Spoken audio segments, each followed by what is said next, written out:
buttons, just so that you guys know. We have Crazy Joe with the $5 super chat saying Skywalker said he pulled up on gun. A pull-up is a brand of diaper. Did Skywalker admit to crapping his pants in Hall H? I think he did, and he also informed me that right after he did so, your mother was the one that wiped his bottom. What the hell is the bat for? Yeah. They used to call me Crazy Joe. Well, now they can call me Batman.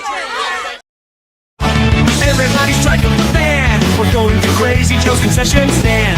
He's got popcorn, soda, and delicious wieners. Forget all the shows over here, the grass is greener. We'll talk about movies and TV too. Crazy Joe reviews them all for you. He says go to eat, we're rolled into one. Join Crazy Joe and get all the fun at Crazy Joe's concession stand.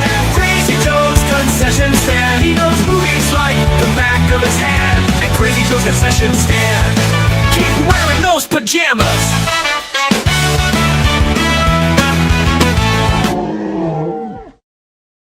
Good morning. Welcome to Crazy Joe's concession stand. I'm Crazy Joe. Welcome. This is flying by the seat of my pants tonight. I guess I'm always flying by the seat of my pants, but I feel like it's more so tonight because tonight was rush. I didn't even know when I was going to get home. Obviously, I'm starting like 10 minutes late. But I was out at the movies watching Wake Up Dead Man, the third Benoit Blanc film following Knives Out and Glass Onion. So I literally just got in from seeing it and drove home, popped on. So here I am. I have a couple topics written down, but we're really just going to kind of be flying by the seat of our pants tonight. I really should have made a plan, but I've been busy.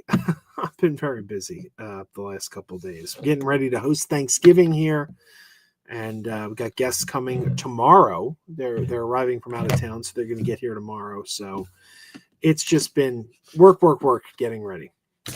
But how's everybody doing? Let's check out the chat here. James Borland says he just watched Bull Durham. Okay. I've never seen that movie. There's a film called The Incredibly Strange Creatures Who Stopped Living and Became Mixed Up Zombies. Yeah, I'm not familiar with that one. Little Everett says Yodel-a-hee-hoo. Good to see you. And War Games is an 80s classic. I agree. War Games is definitely an 80s classic. So, I don't know. I don't know who's joining us tonight. I don't know if Perp's coming by. I hope Perp comes by. I think Eric Debunks Reloaded's going to stop by. I don't know. I think he is. Other than that, I don't know. You just never know who's going to show up. Joey Herrera says, "Hey Joe, how are you doing?" I'm doing good. How are you doing, sir? So I don't know. I'll just give it a few minutes here. Let people get in. It doesn't look like it. It says we only have 2 people viewing. Is that accurate? Is there really only 2 people viewing right now? Joey says, I saw Rental Family this weekend, and it's my favorite movie of the year so far. I actually just saw Rental Family this morning, and I liked it. It was pretty good. Has anyone seen the movie Fatso starring Dom DeLuise? Nope. I haven't seen that one. And Dante says, let me know the question above if you see it. Dante, I don't see another question from you. This is the only question from you that I see. So, yeah, I don't know. I don't know, Dante. I'm sorry. Maybe you want to type it again, but I don't see it. And look, Eric Reloaded is here, or debunked, or is bored, or welcome to the party. Hello, what's going on? How late am I?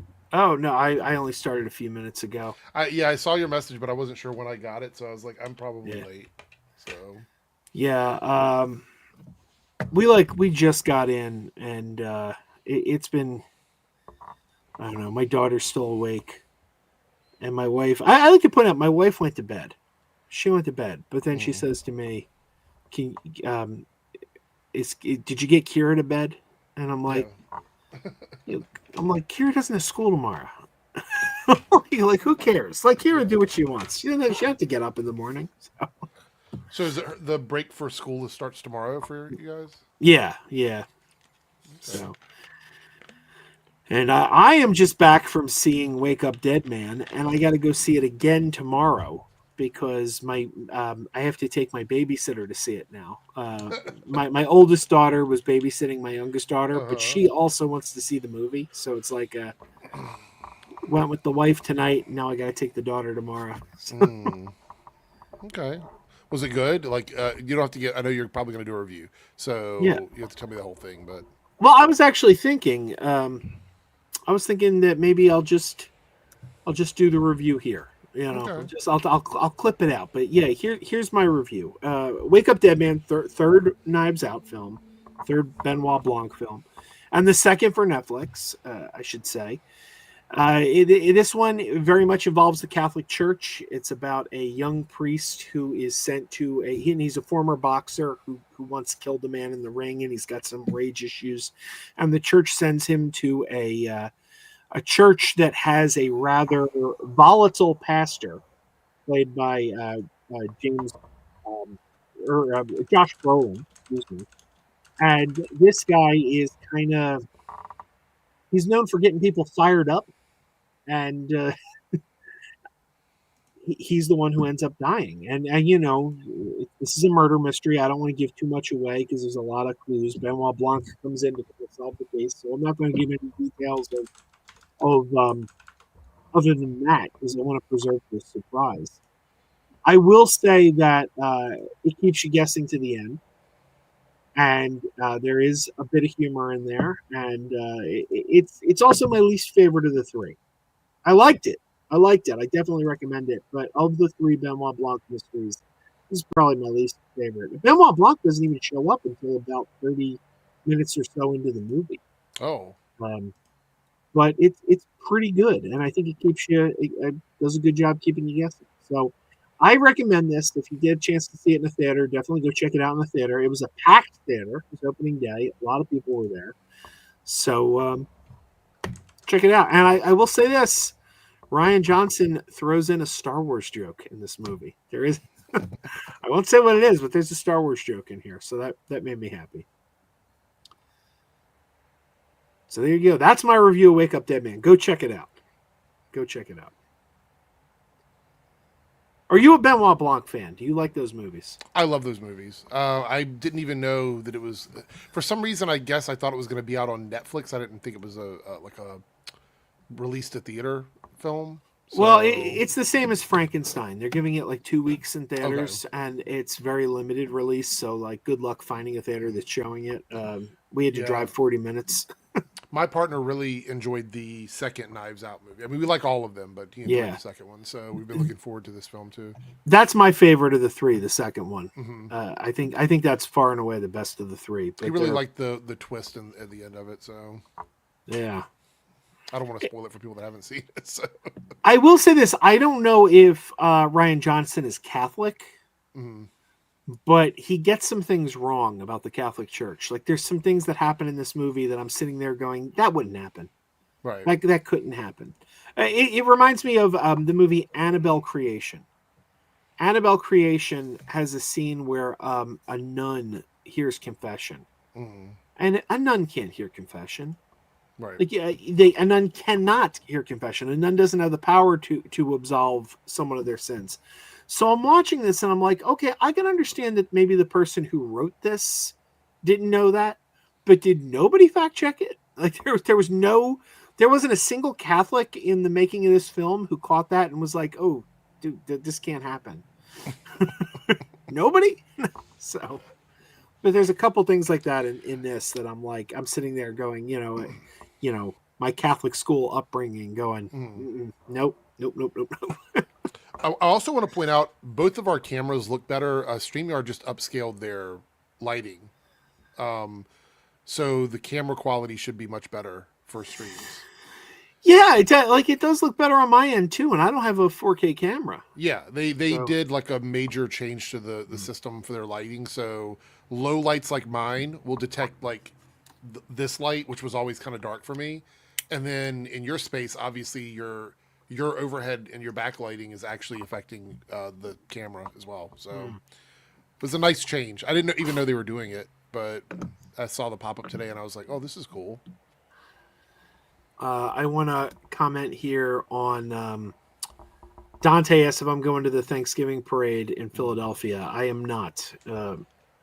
I will be watching the parade on my television at home, but you're not going to get me out in the cold. So It is 65 degrees right now here. It's a really nice night. It's going to be like that all night. I actually have my window open right here next to me.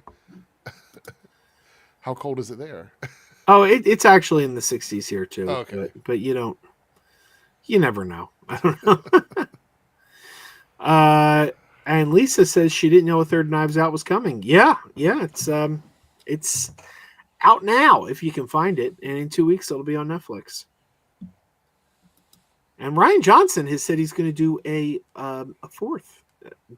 And here's the best part: it doesn't have to go to Netflix. His Netflix contract is done, so he's free to send Knives Out 4 wherever he wants to. You know, he got a really good. I know it wasn't the best deal for theaters, but as a creative person, he got a really good deal with these with this Netflix thing. Being able to put these movies together, because this is the kind of movies where you don't need like $200 million to make it work, and I think that it allows them to be a little bit more creative and not have to focus on these big budget, over the top sort of movies, which that's pretty much all theaters want anymore. The mid range films seem to keep slipping onto streaming. So Yeah, and I saw two of them today. My wife and I went this morning to see Rental Family. And then we saw the Wake Up Dead Man, and they're both really good movies. Like Rental Family is it's a quiet little film. Like you know what I mean? It's a small, quiet, lot of melancholy to it. It's like just kind of like a little sad. It reminds me of. What's the movie by Sofia Coppola? Lost in Translation. It reminds me of Lost in Translation a lot. And I don't know. I love that movie. That was a divisive movie, though. I don't know if you know this. Ebert and Roper, when Ebert and Roper were on the air, they were once asked what movie that you recommended on the show do you get the most pushback in public from people who took your recommendation and didn't like the movie? And they said by far it was Lost in Translation. Did they give any specific reason why? People were very upset that they don't know what Bill Murray whispered to her at the end. Oh. I remember watching that movie and being a little bit confused with it the first time I watched it, because it wasn't a normal. The movie had a very strange vibe to it, is probably the best way to put it. I had to watch it twice, and then I was like, okay, I get it now. But yeah, the first time I watched it, it was a little unsettling. I remember watching it in the theater with my friend Brendan. Oh, by the way, my friend Brendan, you're gonna love this. I feel so bad for the guy. His name is in the news a lot lately for all the wrong reasons. His name is Brendan Carr. He's not too happy to share a name with the. No. With the. But anyway, hopefully he doesn't have a lot of social media where he's getting a lot of hate. That would be kind of bad, but yeah, I mean, he is on social media, but he's much like you. He's a DJ, and he's on social media under his DJ name. So I don't think I don't. Yeah, that's the thing about me is all of my branding is under my work name. So my my government name isn't typically something. I don't really hide it. I've talked about it before, but it's not something that would get seen on social media usually. So. But Brendan and I are sitting watching Lost in Translation together, and there were three like high school kids sitting directly in front of us. And these three high school kids and the two of us were the only 5 people in the entire theater.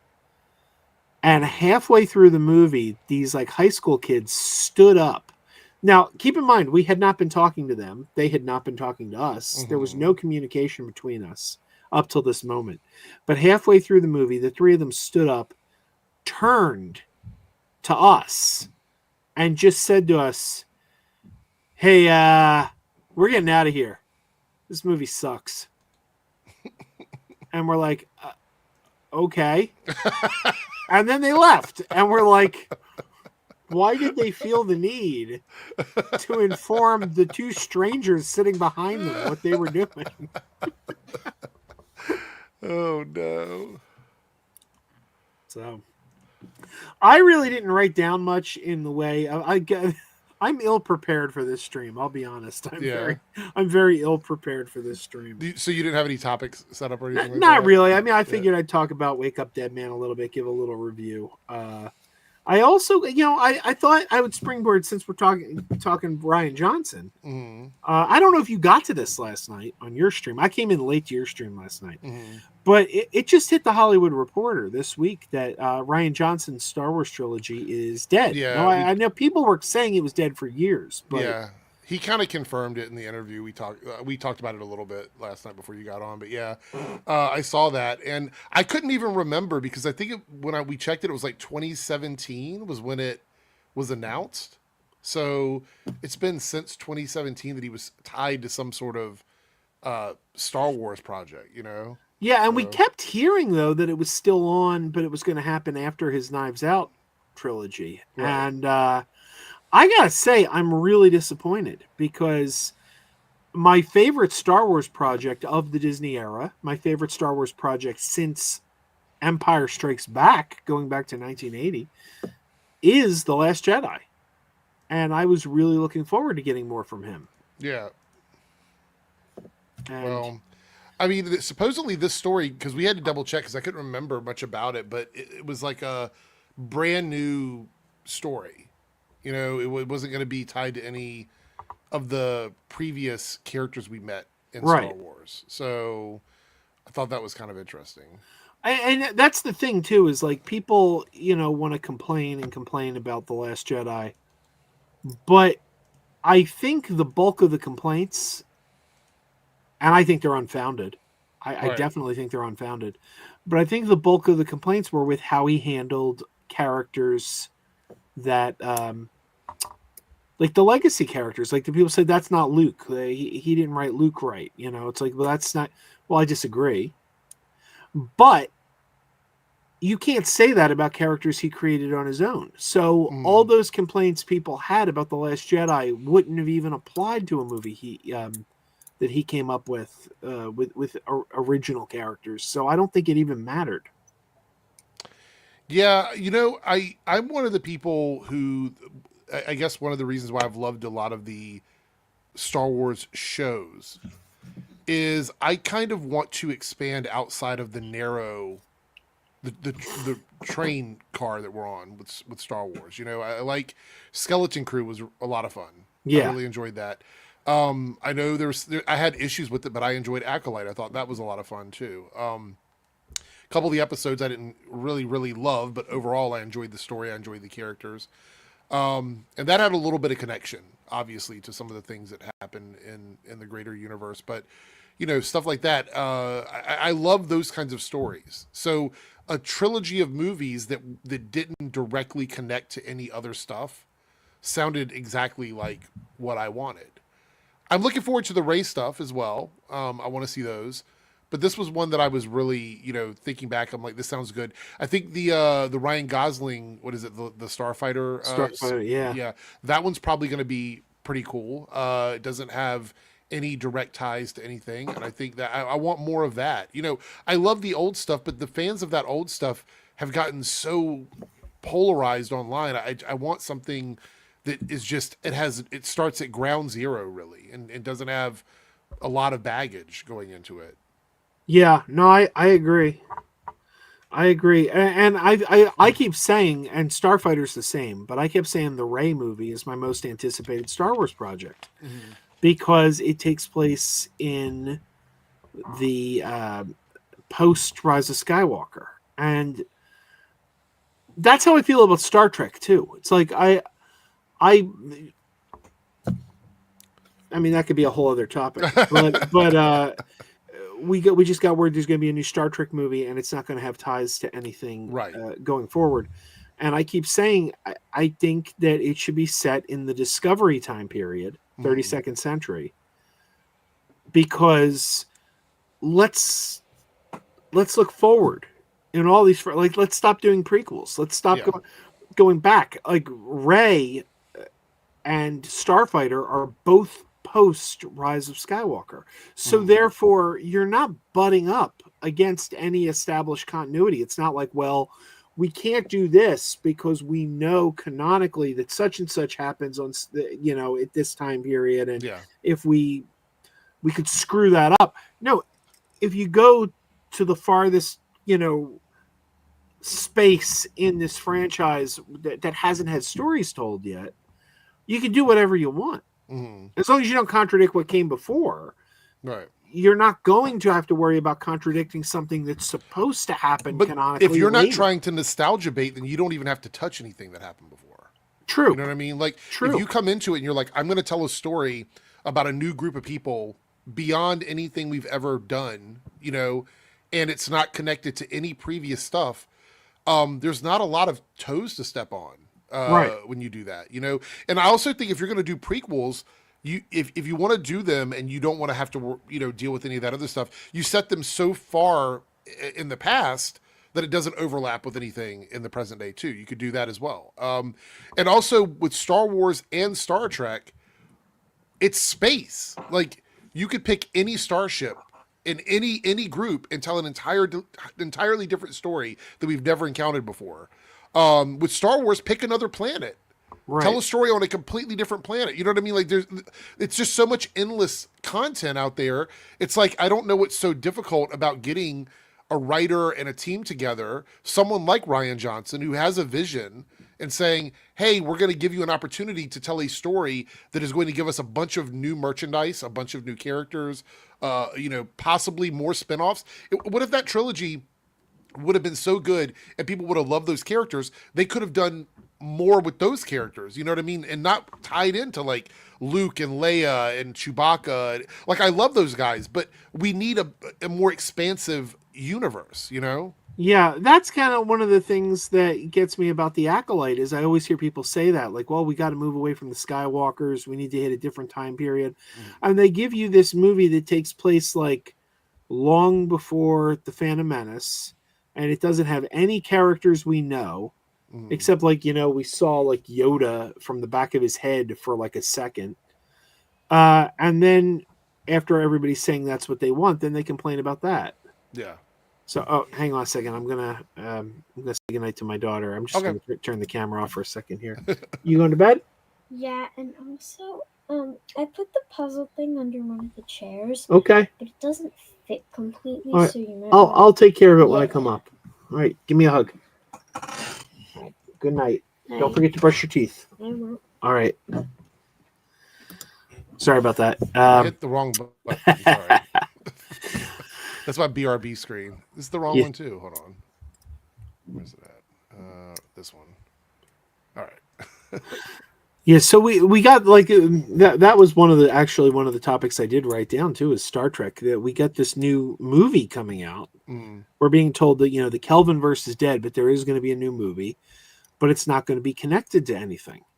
So so the main continuity and the Kelvin universe are not included in this, or not connected as in that's not directly thing. connected. They haven't specified. So not connected to anything. That can mean many things. That could mean a random. It could mean a random ship, right? Where we're following a different crew around or something like that. Right. It could mean complete reboot set in another timeline. It could mean in one of the timelines we already know, but on a different ship with different people that doesn't reference or impact something that came before. I think the way to go, what I would like to see is set it in the prime timeline, the main Star Trek timeline. I think most people agree that the prime timeline is where they want to see most of the stories. Set it in the prime timeline, set it in the 32nd century in the Discovery timeline on a brand new ship with brand new characters. That way you're looking forward. We're not getting a prequel, and you're free to do whatever you want, because it's brand new characters. Like that's what I would like to see. I think that's the way to go. And well, the funny thing is, I always hear people complain that they don't like the Discovery timeline. They're like, 32nd century sucks. And it's like, how can a century suck? Like, if you have an issue with the storytelling from Discovery, okay, then your issue is with the storytelling. It's not with the Sentry. Right. Like I can tell any story in that Sentry. You know?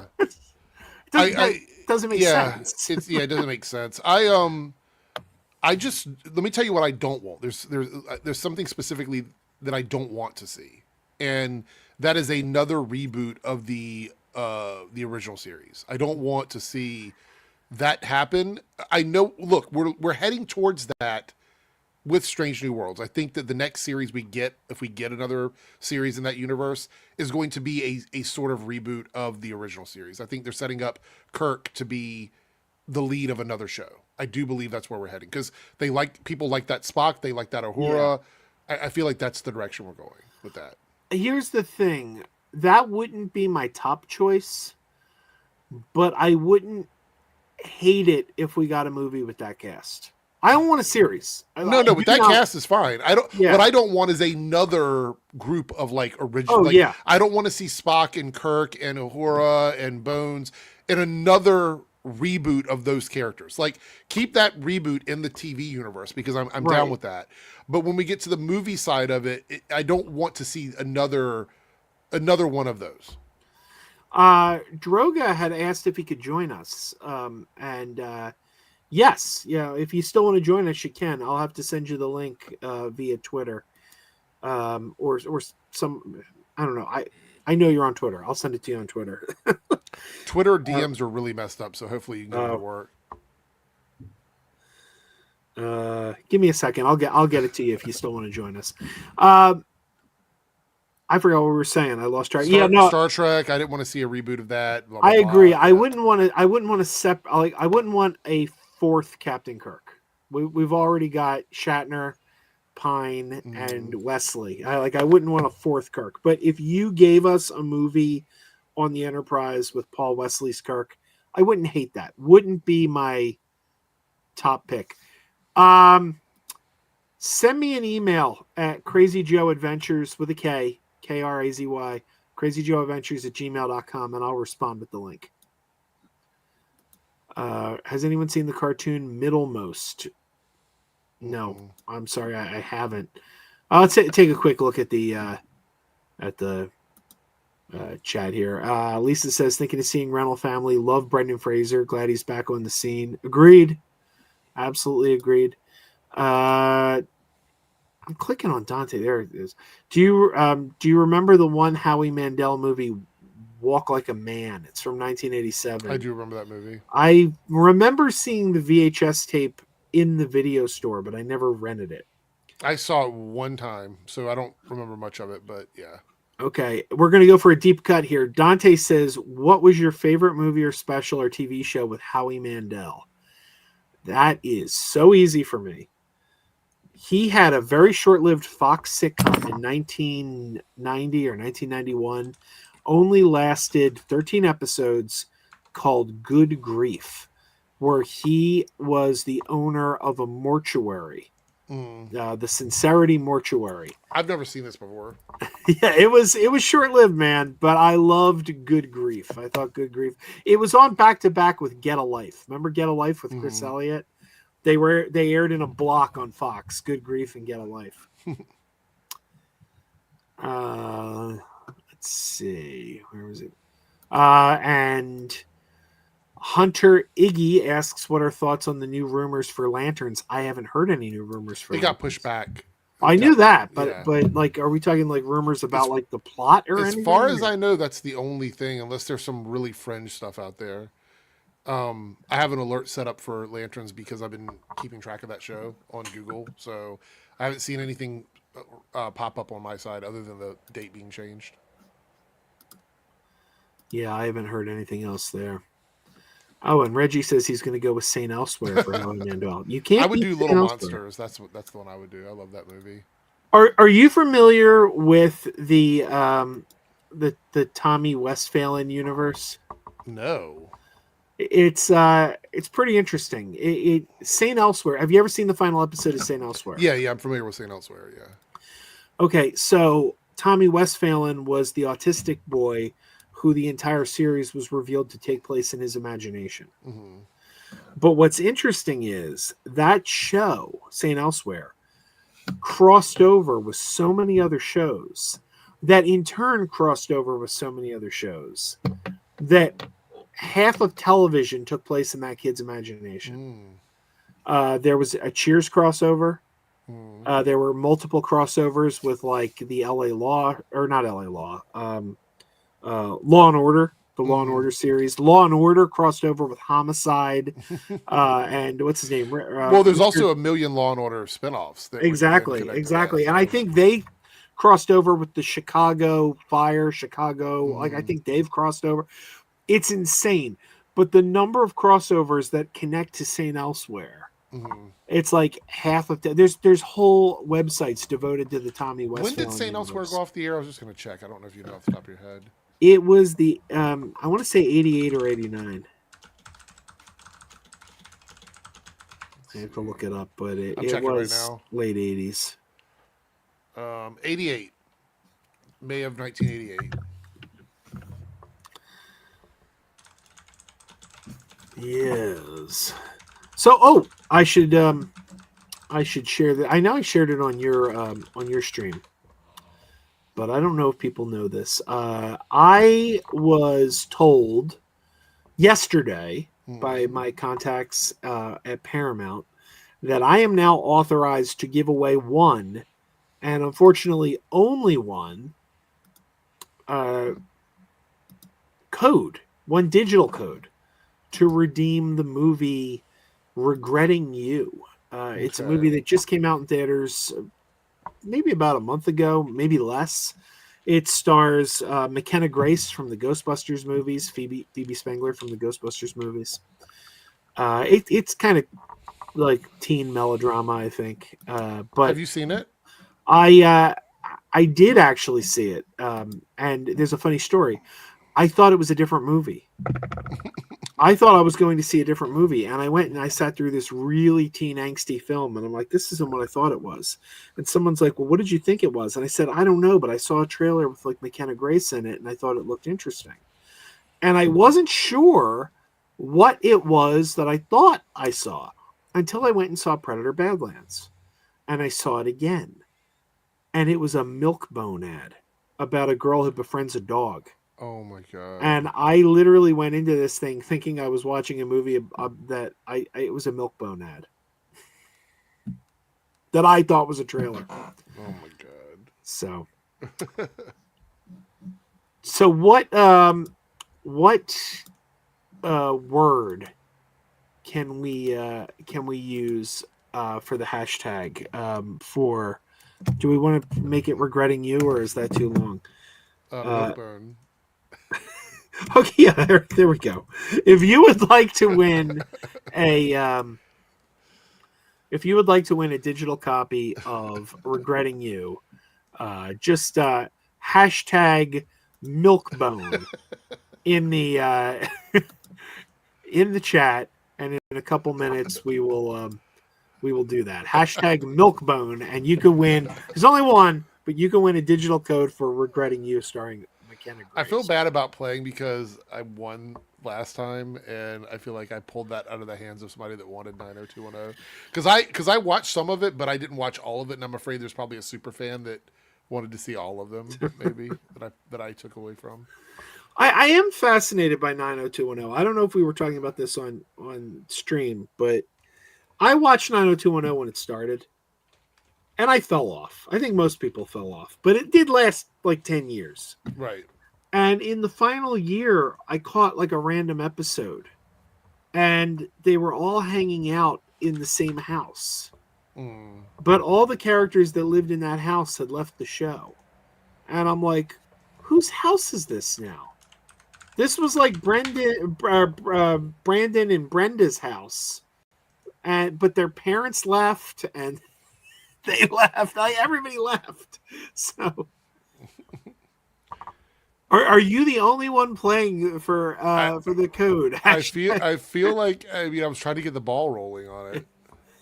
Does that nobody else want this? It's McKenna Grace. Let me get a plot. I'll read a plot synopsis. Is there a trailer? Maybe you can show a trailer. James just says, I checked the synopsis. It's a romance movie, not a fan of romantic films, but I enjoyed Bull Durham. Okay. Let's see.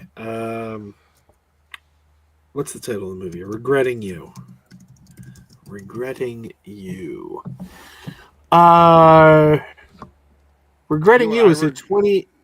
What's that? Go ahead. Oh no, I was gonna say I thought you were playing the trailer. Go ahead. Regretting. Well, I don't know if I can. I might get claimed Oh yeah. if I do. Regretting You is a 2025 romantic drama film based on a 2019 novel of the same name by Colleen Hoover. It's directed by Josh Boone from a screenplay by Susan McMartin. Stars Allison Williams, McKenna Grace, Dave Franco, and Mason Thames from How to Train Your Dragon. In 2007, 17-year-old Morgan Davison discovers that she is pregnant by her boyfriend, Chris. She confides to... Oh, I'm not going to read this. This is the entire plot. I was looking for a synopsis. But anyway, there you go. So, Well, I don't know. I will keep my hashtag up there just in case. If you're gonna run this throughout the whole stream, you might want to type a message and then pin it. Like, Yeah, good idea. yeah, if you want to enter to win this film, type hashtag Milkbone or whatever, and then Can I pin from StreamYard? I don't think so. You can post from StreamYard, but you can't pin in StreamYard. All right, let me. All right. Or Joe, there's also a better way. You could create a banner to scroll at the bottom too, Oh, good idea. and that way you don't have to leave StreamYard. Just have a scrolling banner that says "Enter to win this digital code" and then hashtag whatever. Then people will see it. Yes, I do have a couple banners. Here's one of my favorites.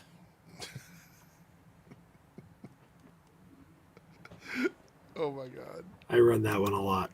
Yeah, this is good because people will come in and it'll just be running at the bottom, and you don't have to reference it a bunch of times. Hashtag Milkbone to win a free digital code for regretting. Oh man, I don't know how to spell today.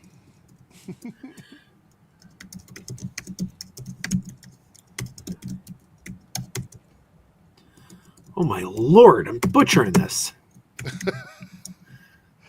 It's been a day for you, Joe. It's been a day. Yeah. This is not. Oh, look, hashtag. I wrote hashtag. You have to go in and like change it. You're gonna leave it. We're committed to it now. I think we're gonna have another one. Is that the European hashtag? Is the Hashtag. European? Yeah. It's like, did you watch the 2015 Muppets show? Yes. They brought in that branding expert named Pache, but his name was actually spelled pizza, but he pronounced it Pache. All right. Like I said, I don't have too many topics, so I think I'll just move on to this. We are going into Thanksgiving. Thanksgiving is 2 days from now. Do you have any favorite Thanksgiving movies? Ooh. Are there any movies that you watch every year? That's a good one. We don't really. So oddly enough, a movie that we probably watch the most at Thanksgiving is Pee-wee's Big Adventure. Really? It's not really a Thanksgiving movie, but we that's one of the ones. The other one that if I can twist people's arm to watch, is usually going to be some either Coming to America, which is one of my favorite movies, which because that leans into like the winter season. It goes into Christmas time and everything, and it gets people going a little bit. So I like that one. Pee-wee's Big Adventure, but fun story for us or whatever. Last year not last year, year before last, our friend came over and we didn't have access to Pee-wee's Big Adventure. We lost the Blu-ray for it or the DVD for it. And they said, "Oh, well, I've got it here. I know I have it." And they came over and they brought Big Top Pee-wee. So the second one. And we ended up watching that one instead. And I'm like, it's such a different kind of movie. It doesn't feel the same as Pee-wee's Big Adventure, obviously, but it's a weird movie too. It's got like one of the longest kisses in cinema history. The other one is we used to watch before my mom passed away was she loved to watch Birdcage. Interesting. Does that take place at Thanksgiving? I No, can't. Okay. but it's a dinner. It's set around a dinner because they have to go have dinner at their above their club, and that's the whole like that the second act or second and third act of the movie basically. She always loved that one because she. Okay, so looking back, there's a lot of problematic stuff in that movie. Like I went back and watched it recently, and I'm like, oh shit, there's a lot of weird stuff going on in Birdcage. But yeah, that was one of her favorite movies that we would watch from the time it came out in the '90s all the way up until the mid 2000s. She was like, let's watch Birdcage. I feel like I watched it more with her than I ever watched it myself when it first came out because we had to watch it every year.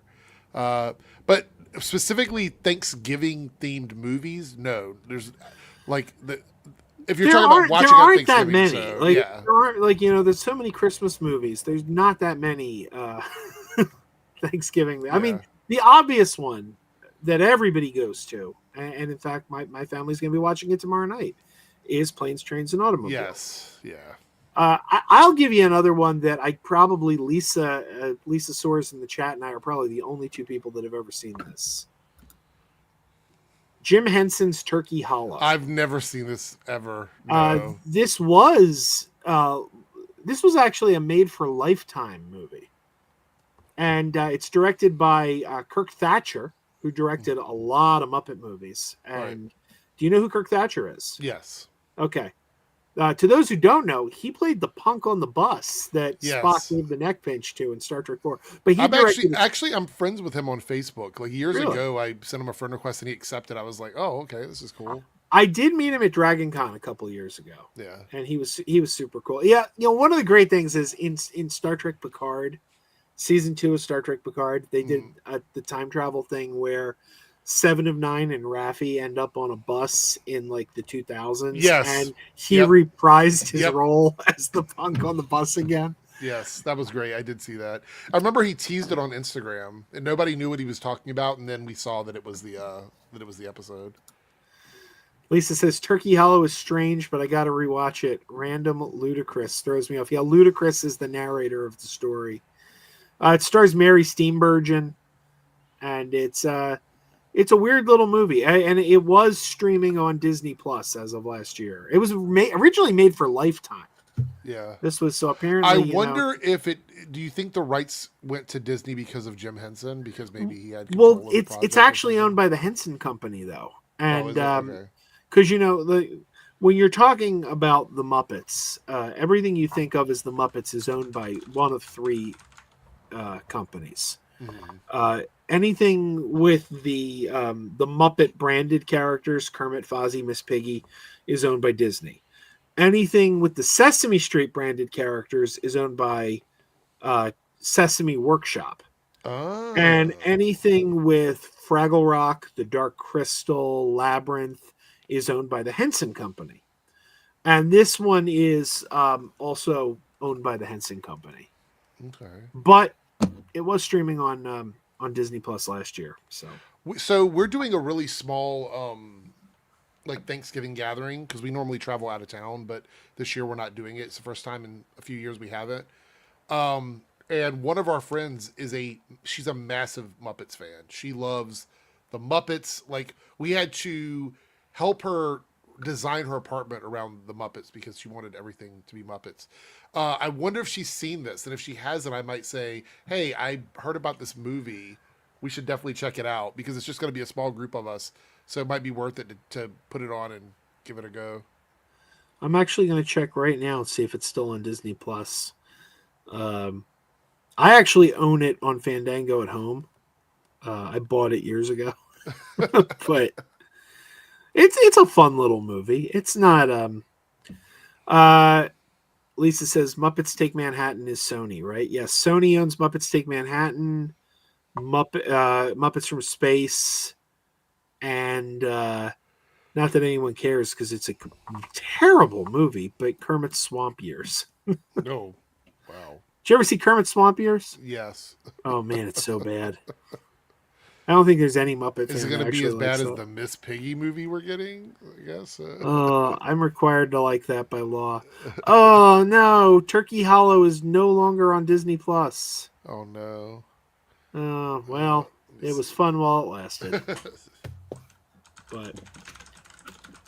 but I think you can buy it like dirt cheap on Fandango at Home. Like if you go to Fandango at Home, Oh, it's you could- $1.99 on YouTube Oh. to rent it. So, I think you could actually. Let me check. is it Fandango. rent or buy? I wonder if it's rent or buy. It used to be really cheap to buy. Like if you wanted to buy it, like it used I to can be buy it like- on Apple TV for $2. Yeah, there you go. It's not even worth renting it because it's Yeah. so cheap to buy it. Yeah. But there you go, Turkey For Hollow. 1 cent more, I can own Turkey Hollow. Exactly. James is always asking about these random Nicktoons or cartoon. I don't. Wait, has anyone seen the tune The X's? It's a great show. No. No, you know what? I'll be honest. I didn't watch a lot of Nick stuff after like the 90s, so I don't have a big portfolio of Nicktoon stuff. I didn't really watch Nickelodeon after the 80s. Like I think the 80s was where I kind of checked out. Like when you say what's your favorite Nicktoon? I got to go with Danger Mouse. Danger Mouse is good. And somebody told me that Danger Mouse doesn't count. I'm like, well, Did Lisa you hear says- about the Leslie? Oh, go ahead. Sorry. oh, Lisa says I own Swamp Years and Muppet Wizard of Oz and never watched them. Am I really a Muppet fan failure? Lisa, neither one of them is really worth your time. The best part in Muppet Wizard of Oz, the best line in that entire movie is when Kermit as the Scarecrow goes before Oz, and Oz says, "I am Oz, the great and powerful," and Kermit goes, "Are you any relation to Frank Oz?" The best line in the whole movie. I've seen Gargoyles. Oh yeah, I love Gargoyles. Gargoyles is a classic. Yeah. Did you hear the comments from Leslie Headland? I don't think you were there when I talked about it last night. No, I remember you. I remember you mentioned it after the fact to me, but She did an interview, which is locked behind a paywall. I had to dig to find quotes because it was paywalled by the Wrap, I think. So, but essentially, she was covering like what happened with the Acolyte, and she talked about a couple of things that I remember. One of them is that she fears that there's a growing community of people.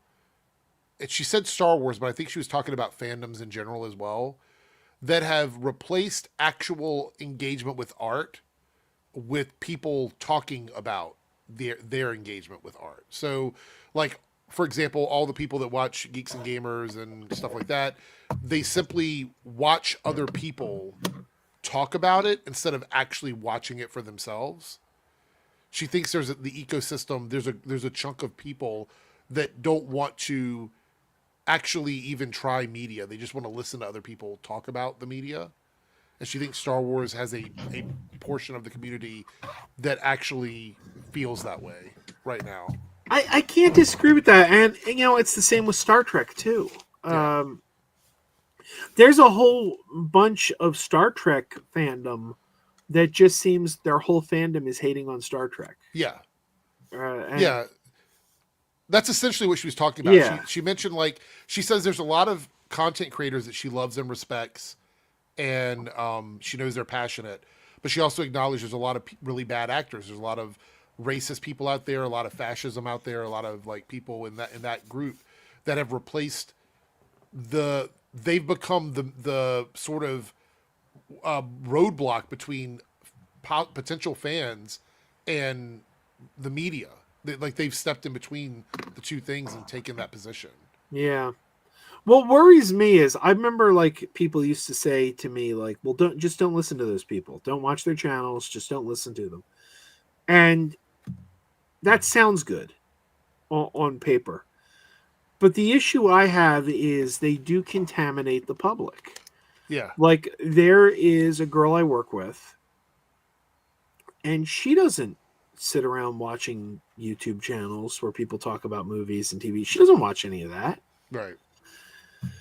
But she liked Star Wars, and The Acolyte came on, and she said to me, "Oh yeah, my son told me that that show's not worth your time. That that's just a garbage show, and that it's not worth watching." Yeah. And it's like, well, it's like Whisper Down the Lane. It's like it does infect the public that isn't consuming that. Right.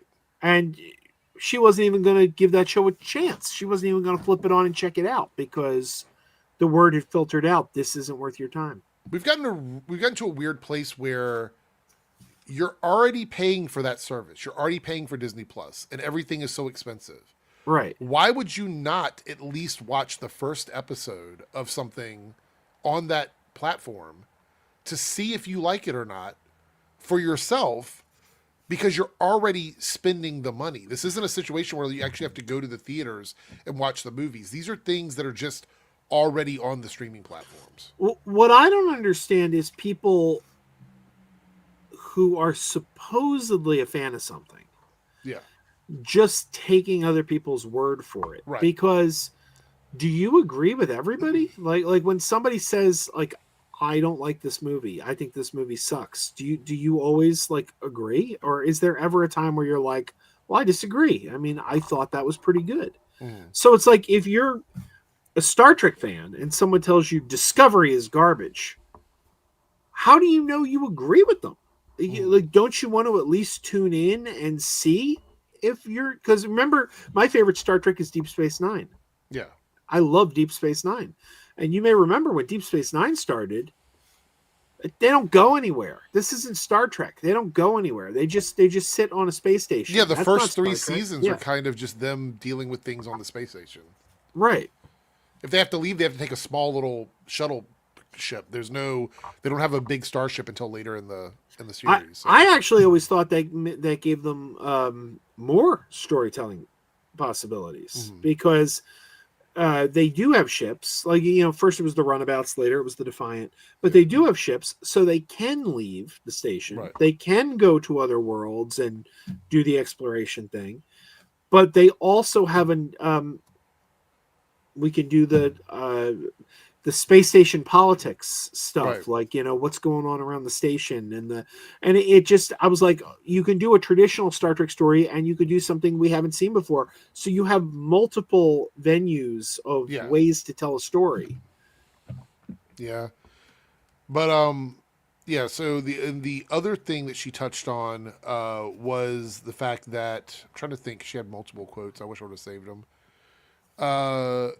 She blamed the vitriolic toxic fandom or whatever for some of the stuff that happened in regards to not only her show but other shows that were, outside of the normal archetype, without the straight white guy lead or whatever, shows that showcased a diverse group of characters.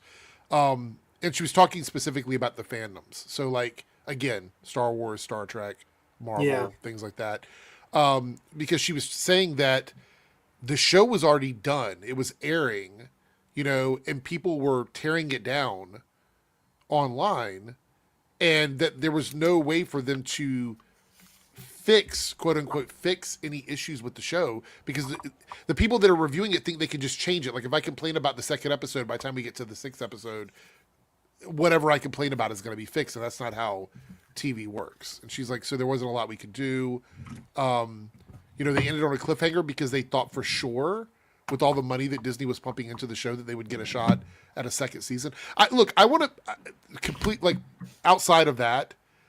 I know that these companies are not dying when it comes to money. Most of them have enough money to throw some money around to do things here and there or whatever. Give a show if a show is a lukewarm series and there are people that like it and you see people online that love it, even if there are people that are complaining about it, give it a second season to see if they can either fix some of the issues or make the story better for everybody. And then if it doesn't work, feel free to cancel it. I think every show right now on streaming, considering we only get like 8 to 10 episodes, should get 2 seasons off the jump, just to make sure that it's not something that people don't want. That's how I feel about it. Yeah, remember But, Star Trek: The Next Generation? The first season was awful. yeah. It was awful. People didn't start liking that show till season 3. And I hate when a show gets one season and ends on a cliffhanger. I hate that. Yeah. It's one of my least favorite things. And I've said this on my podcast before. If you are a person who is pitching a show to like Netflix or Paramount or whatever, and they're not going to guarantee you a second season, make sure that like 90% of your story is wrapped up by the final episode, so that you can leave a little 10% for us to go into the next season. But if there's a main story, wrap it up in that first season, just in case you don't get a second season. You know who did it really well? The new Quantum Leap. Oh, really? Season 2 of Quantum Leap, they really didn't know if they were going to get picked up again. And they ended it in such a way that they could continue, but it's also a fairly satisfying ending. Mm-hmm. And you're like, okay, that's... Angel did it good, too. Like, you remember Angel? They thought they were coming back, and they were like, just... that final line, like, like LA's being overtaken by demons. Yeah, like, that what was are we gonna do? We saw It's the like, battle there happening. Yeah, yeah, it's like and it cuts off. It's just I don't know, but I'm gonna slay the dragon, and that's how. I was like, I'm okay with that ending actually. I'm trying to check here. I actually think that Angel, that they took the scripts or the concepts for the final season, the end of the final season, and then put it into a comic book by IDW. Yeah. And it is considered canon to the series. So from 2007 to 2009, they wrapped up the show in a comic book. I hate that we have to do that, but I like the idea that if I ever want to know what happened, I can just go and go online and get the ending and find out what happened to the characters. But it sucks if you're sitting down to watch it in a rewatch, But yeah, the final shot of the city being overtaken by demons and the dragons and everything, like, it's a great shot, and it would have made a really good continuation into the next season. But what a great way to end. Legends of Tomorrow, on the other hand, that's a show that I don't know if you watched that show or not. Oh yeah, that is. I always say, in my opinion, Legends of Tomorrow is the only Arrowverse show that got better as it went along. Well, it also had an ending that they left super, super cliffhanging. Like, yeah, like none of the characters were in a spot where something was resolved. It was all completely unresolved. And that's one where I get really angry at the showrunners, because the showrunners admitted that they did that on purpose to force CW's hand into renewing them. Yeah. And it's like, well, you screwed over the fans, so thanks for that. Well, yeah, because the thing is, like, other shows that know the writing's on the wall, they try to write as much out as they can at the end, Yeah. A show that did a really solid final season is Superman and Lois. That show did an incredible final season with a shoestring budget and even less resources. I'm going to, okay, everybody watching right now, I'm going to give you fair warning. I'm about to spoil the ending of Superman and Lois. So if you do not want to hear how Superman and Lois ends, this is your cue to, like, turn your volume down. I'll give you one of these. When I'm done talking, I'll go like this. And that's your cue. You can turn the volume back up when you see me go. But I'm going to spoil the end of Superman and Lois. And there's a reason I'm going to do that. There's a guy I used to stream with.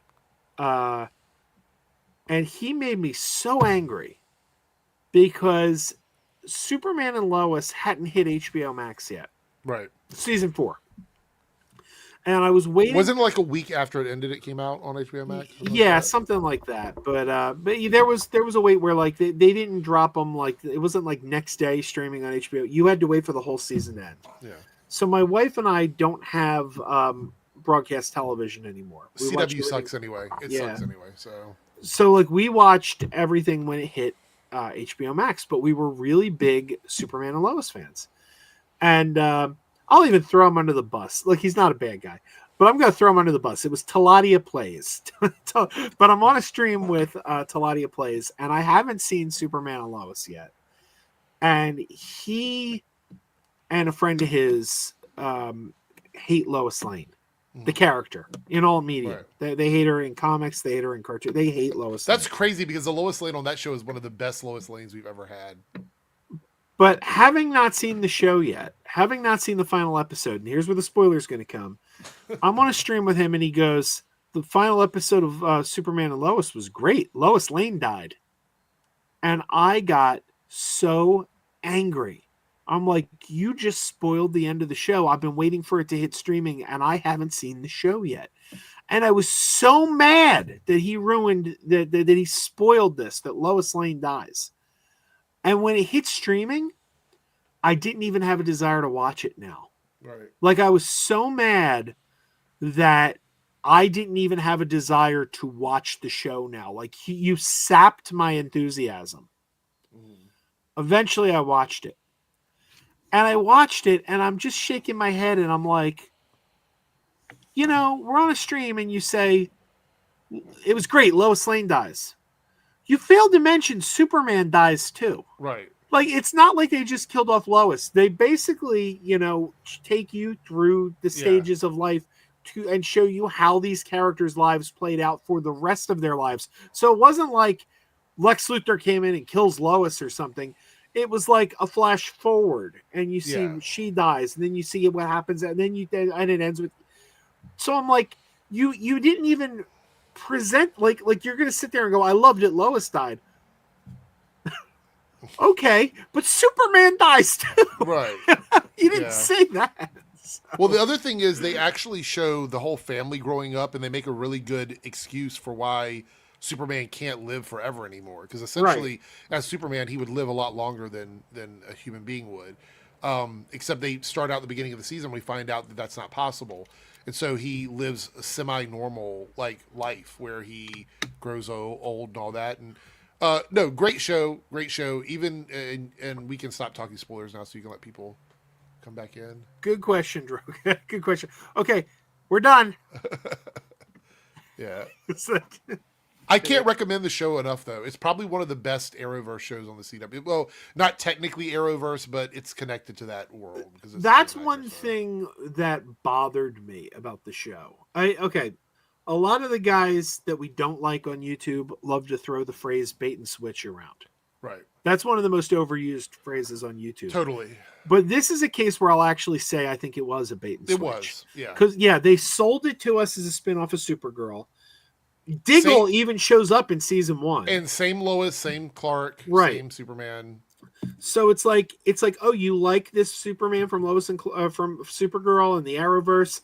Here's the spinoff. Here and people don't know that. I don't know if people know this. Maybe people know this, maybe they don't.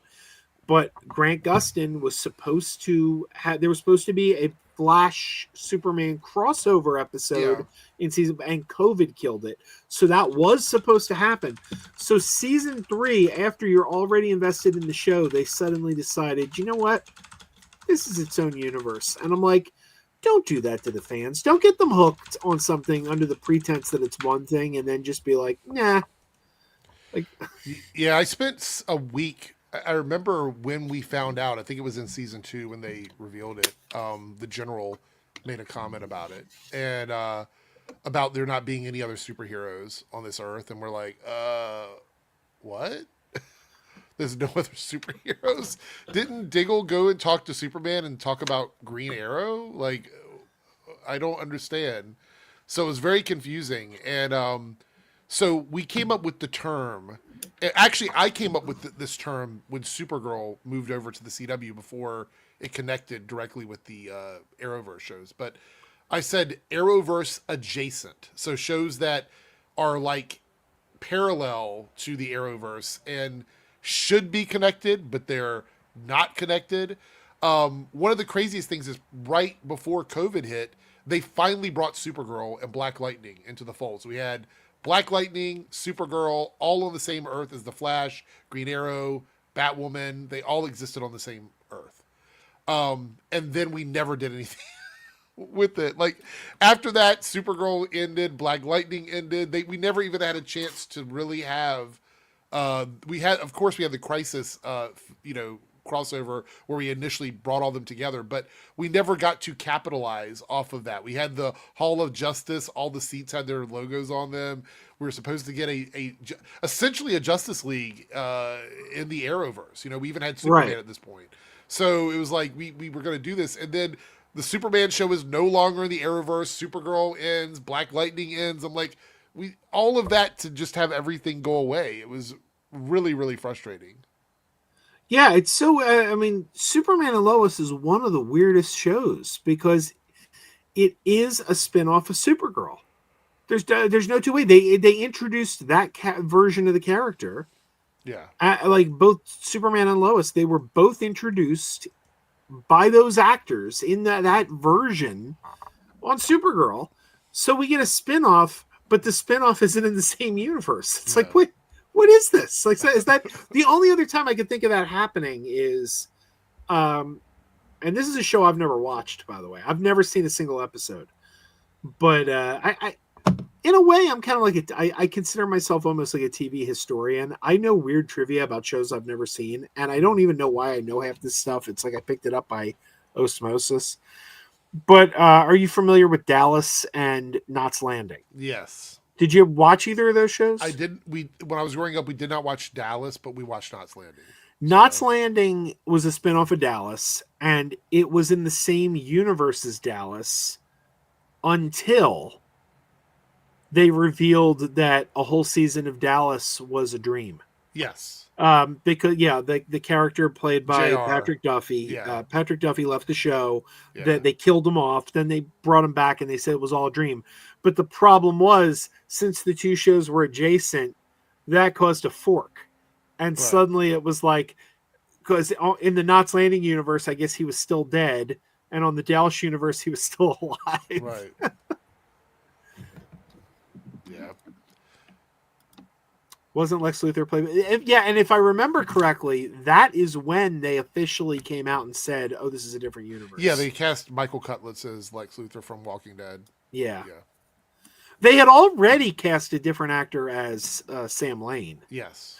but that doesn't really mean anything. We had two Darrens on Bewitched, you know. Yeah. So- Yeah, there was never any definitive we recast him because we're in another universe. It was just this is supposed to be the same person but a different actor. And they brought back the same actress as Lucy Lane. Yes, yeah. So there was a lot, and Diggle obviously was there as well. But yeah, Lex, that you couldn't argue that this was the same Lex. This was a very different Lex from John Cryer. Yeah. So, but you know what? I mean, I don't know if the show would have been able to finish its run if they had connected to the Arrowverse, because everything in the Arrowverse was ending before Superman and Lois was, and I felt like they didn't want that. I think maybe the creative team behind Superman and Lois saw that coming, and that's why they wanted to disconnect it. I don't know. I don't think we'll ever see anything like the Arrowverse ever again. It was a really funky experiment that ended up working out really well for like 6 or 7 years, and then they just networks change, corporations do different things, and because of all the selling of the CW, offloading from CBS and Warner Brothers and all that other stuff caused the Arrowverse to go away. That's essentially what happened. And, Yeah. you know, James Gunn said it wasn't because of him, and I don't think it was, when he says it wasn't because of him, I don't think it was him specifically, but I think when they wanted to reboot their DC universe, they wanted to get rid of a lot of the other products that were out there. Superman and Lois is probably, again, if not the best, in the top 2, maybe top 3 of all the shows on the entire CW. And so I don't think they wanted that competing with the new Superman that they were launching, because it was a brand confusion, I think, for them. It's also my favorite television version of Superman. And, you know, we've had a bunch. You don't like Dean Cain? I've never liked, you know, even before he was the man he is today. I never. Well, we had Brandon Routh, who was both a movie and a TV Superman, because he reprised his role in the crossover. That's true. Up until now, this is you're not going to hear many people say this. I know I'm an oddball on this one, but up until Superman and Lois, my favorite TV version of Superman was The Adventures of Superboy. starring Gerard Christopher. Which actor though? There was two actors. I preferred Gerard Christopher. Okay, all right. But I loved that show. I thought that was a great show, Mm. and I never thought any of the TV versions were quite as. I mean, the budgets were better, Right. but like, I don't know, that show had something. This might be a hot take, but I actually, and my partner agrees with me here. I actually connected more with Tyler Hoechlin's Superman on like a human level than I did with any other version of Superman. Like something about his portrayal of Clark Kent and Superman felt real. It felt believable.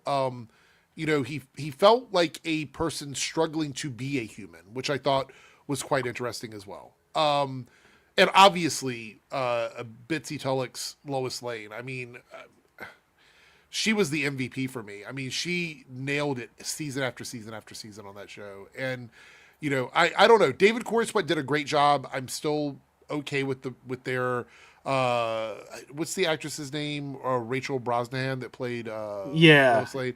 I liked what she did. I need to see more I need more stuff between the two of them together, the chemistry and stuff.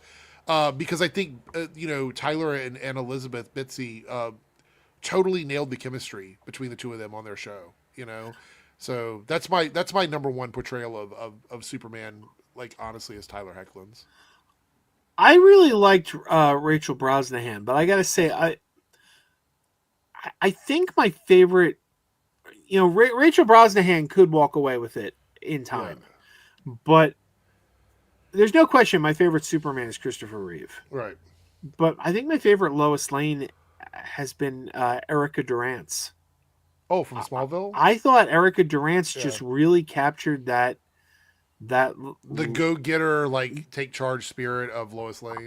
Yeah, I thought she was great. Like we played a game once on my old podcast where it's like if you had to cast a Superman movie only using actors who previously played the part, like who would you cast? And I said Christopher Reeve and Mark McClure from the original movie.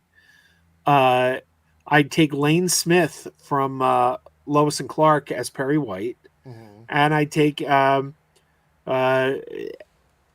Erica Durance and Michael Rosenbaum from Smallville. And this was long before the Superman and Lois had premiered. So I don't know how I would do it today, but and Lana Lang, Stacey Hyduke from the Superboy TV show. I will say, if anybody out there is watching this now or watching a playback, if you want a good, solid binge watch of a great adaptation of Superman and Lois Lane, the show is definitely worth watching from start to finish. They do some really cool twist with the old school characters that you start out and you're like, why did they change that? And then you're like, oh, they did it because we're going to get it anyway. So it's like a lot of that going on in the show. I really enjoyed it. Were you a Lois and Clark fan? No.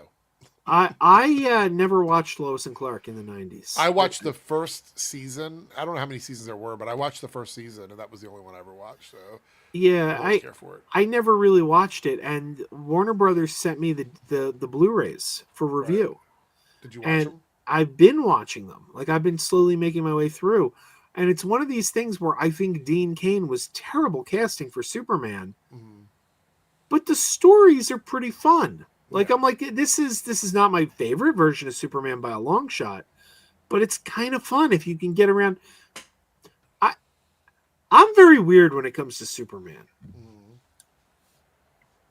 Like Batman and Spider-Man wear a mask, right?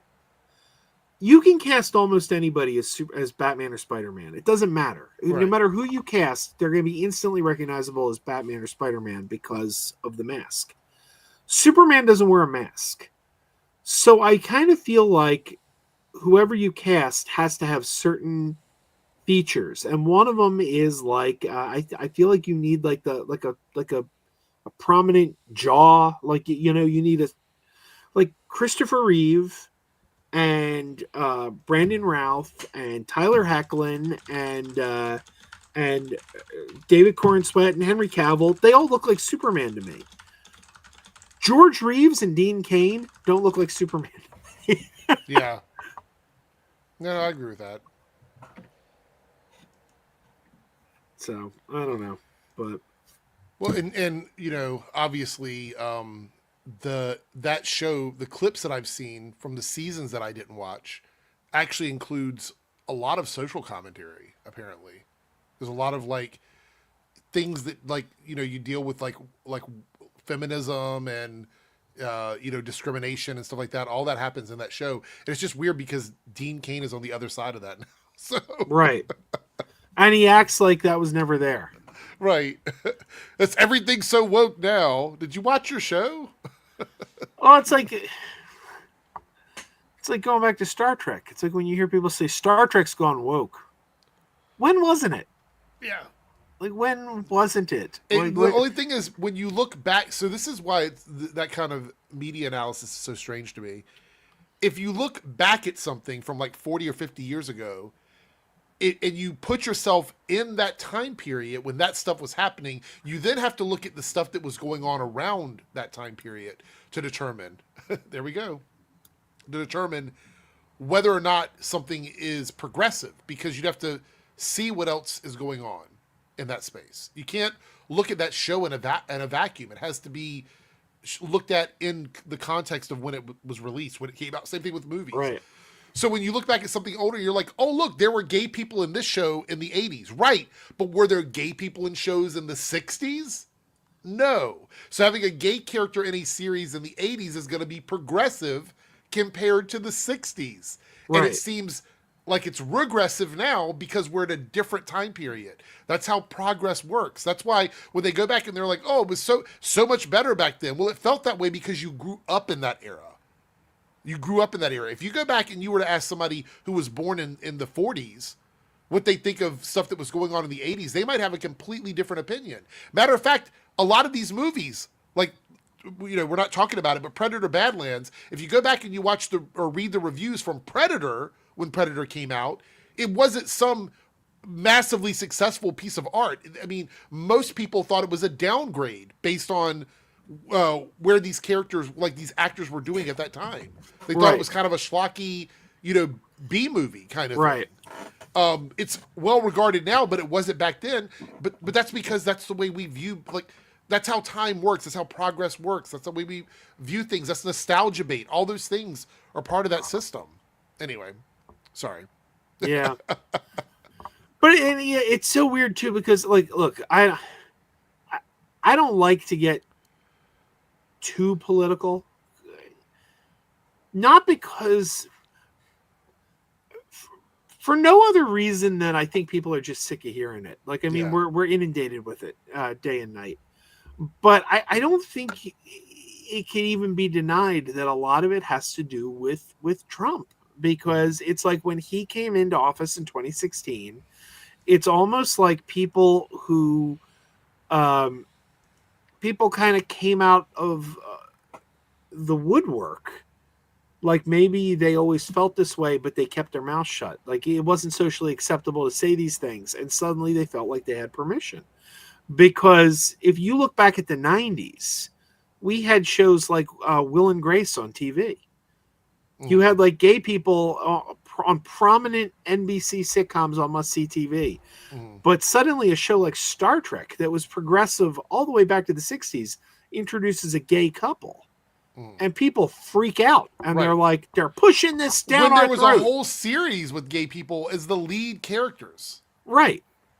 And it's like, how come in the 90s you weren't outraged, but now 10 years later it's suddenly a shocking thing to you?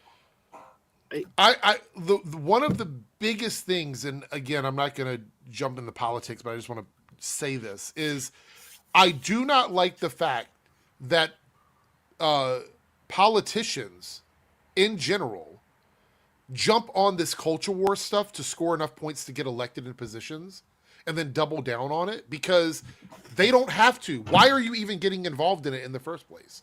Why are you getting involved in art and music and entertainment? Like, you shouldn't even be dealing with that. You should be focusing on affordability and whether or not we have enough money to buy healthcare. Like, these are the things we give a fuck about. If there's a show that I don't like, I just won't watch it. I don't need you to tell me that it's woke. You know what I mean? It's how stupid is that? It is a dumb way to consume media. I So also stupid. wonder, like, I said this somewhere recently. I don't know if it was on your stream or Perps. I said this somewhere, but I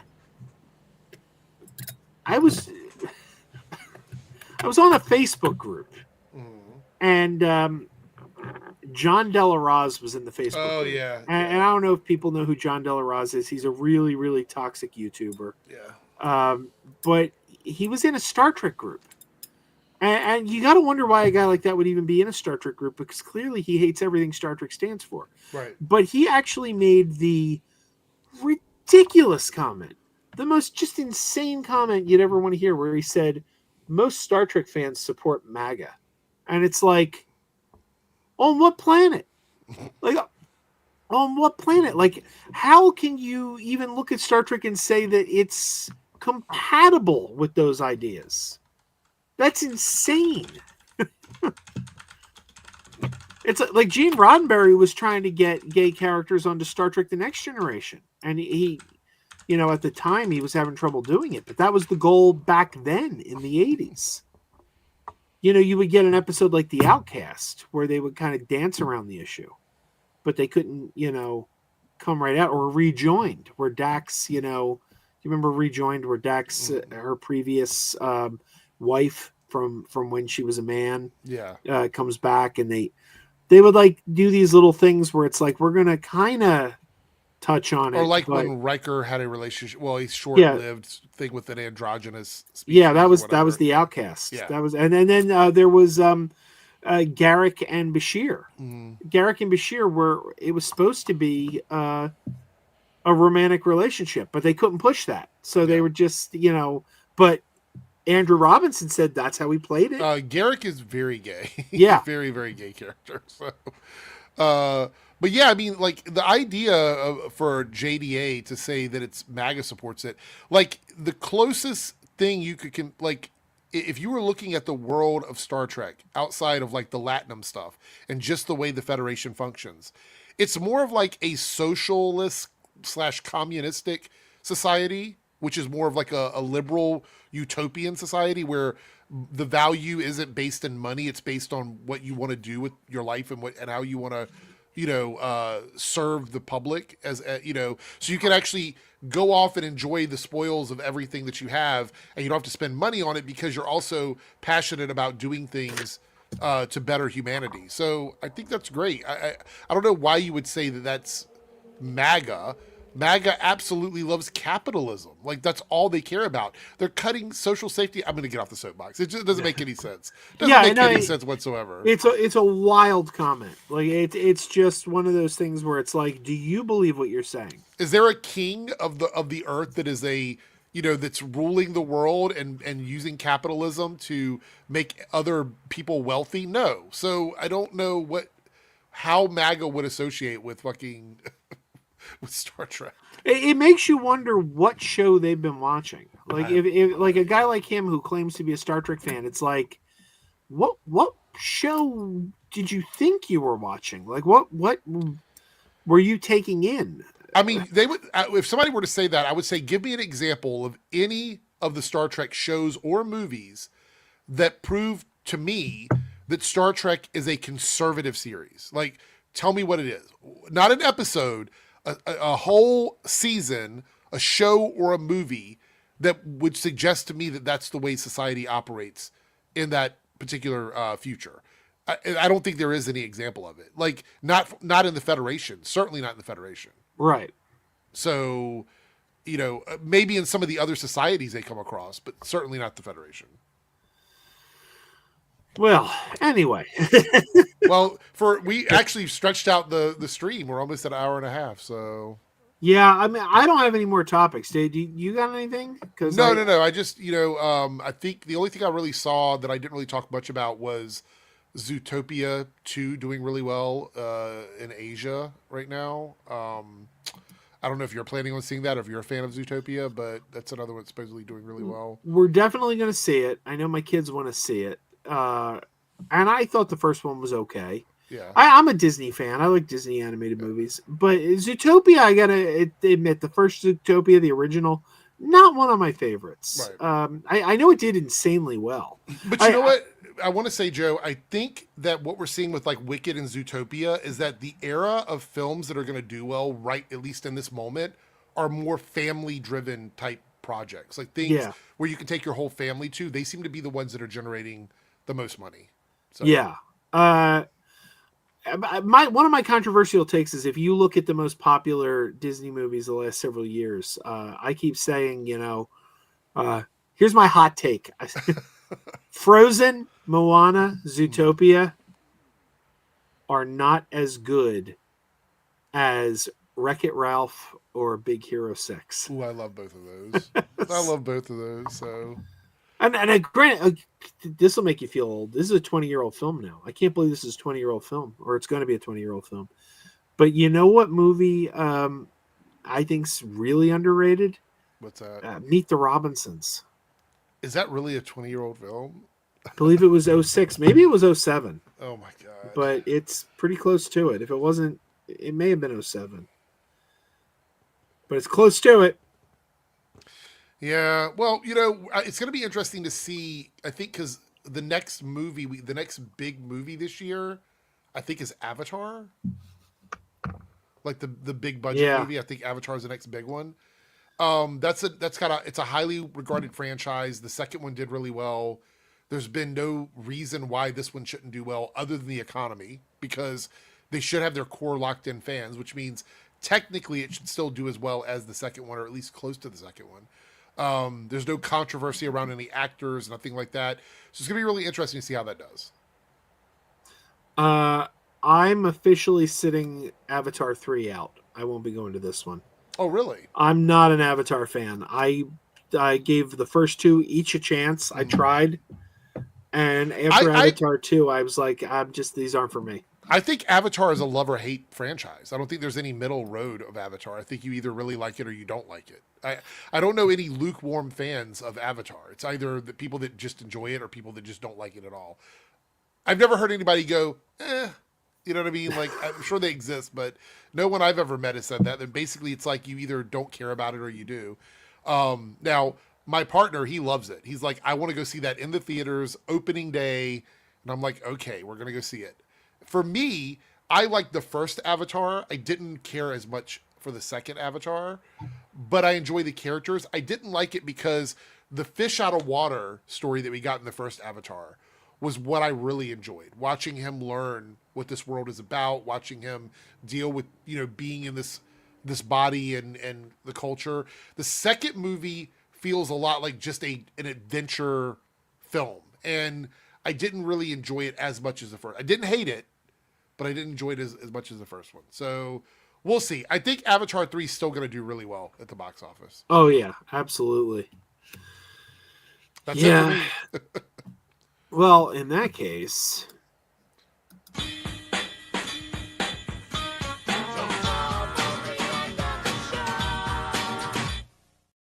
So we did have another person that hashtagged. Yeah, Conor McGregor. Now, by the way, Conor McGregor last week, we did the 90210 giveaway, or 2 weeks ago, and nobody wanted it. Like, nobody put the hashtag in. And Conor McGregor emailed me after the fact and said, if nobody wants it, I would like it. So he ended up with the 90210. Yeah. So if we want to do the thing, we can, but I'm totally okay since I'm a guest on the show. If he's the only person that wants it, I'm totally okay with him having it. Wait, Connor, are you still here? I don't know. If he's not still here, I got his email address. But yeah, all right. I feel like it's unfair for me to. If it was multiple people, I would do it. But if it's just him, then I'm okay with him getting it. Well, here we go. We'll do it ceremoniously anyway. There he is. If you want to pass it to him, right, you can do so. But let's just do it for ceremony's sake. All right. Let's do it, yeah.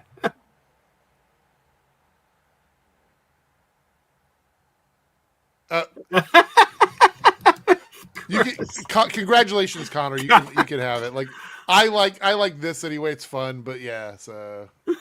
Connor, I got your email address. I will send you congratulations. You are the proud winner of the new McKenna Grace film, Regretting You. So, and if you watch it, maybe you'll regret that you weren't watching the Milkbone commercial. I don't know. Have you seen that Milkbone commercial in the theaters Yes. where the girl? I thought that was what I was going to say. Yeah, when you said that, I was like, okay, yeah, I remember that one. I remember seeing that. And Sean O'Rourke's here. Hey, Sean, you should join us one of these days.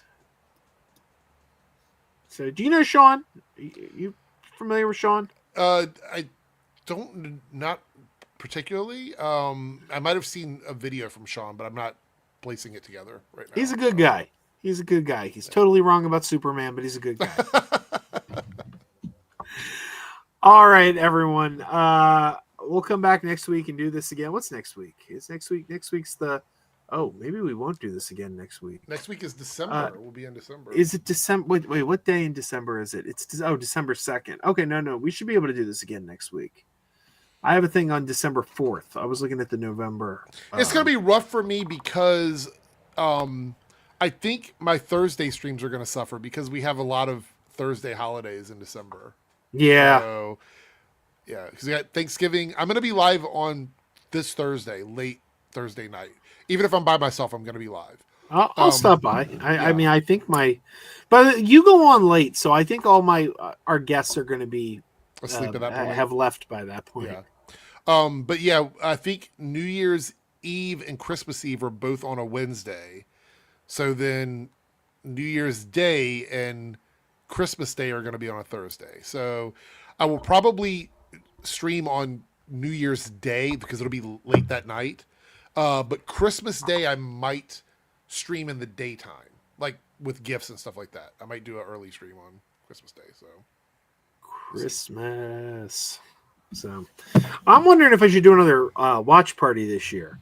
For the last couple of years, I've done a Christmas watch party. Perp and I watched on stream one of the most infamous holiday specials. Oh no! What is it? Have you ever seen the Rich Little's A Christmas Carol? No. I thought you were gonna say. I thought you were gonna say Star Wars. I was gonna. Oh no. Rich Little's A Christmas Carol used to air every year on HBO back in the 80s, and it is so terrible. Because look, let's be honest, Rich Little was very popular in the 70s and 80s, but even at his peak of popularity, he was not a very good impressionist. Like, he really wasn't that good. And he does the story of A Christmas Carol, but he plays every role in the show as a celebrity. So it's like W.C. Fields as Scrooge and Paul Lynn as Bob Cratchit. And Richard Nixon is one of the guys. I don't even remember. But it's just like him playing every single role, but like doing one of his impressions as one of the characters. It's so dumb. So I don't know. But maybe we'll do another one of those as we get closer to Christmas. We had fun with them. I might have to look that one up. I've never seen it. I can send you the link. It's on YouTube in its entirety. All right, everybody. Come join us next week. Conor McGregor, I'll email you that digital code. And until next time, keep wearing those pajamas. Keep wearing those pajamas with the plastic feet.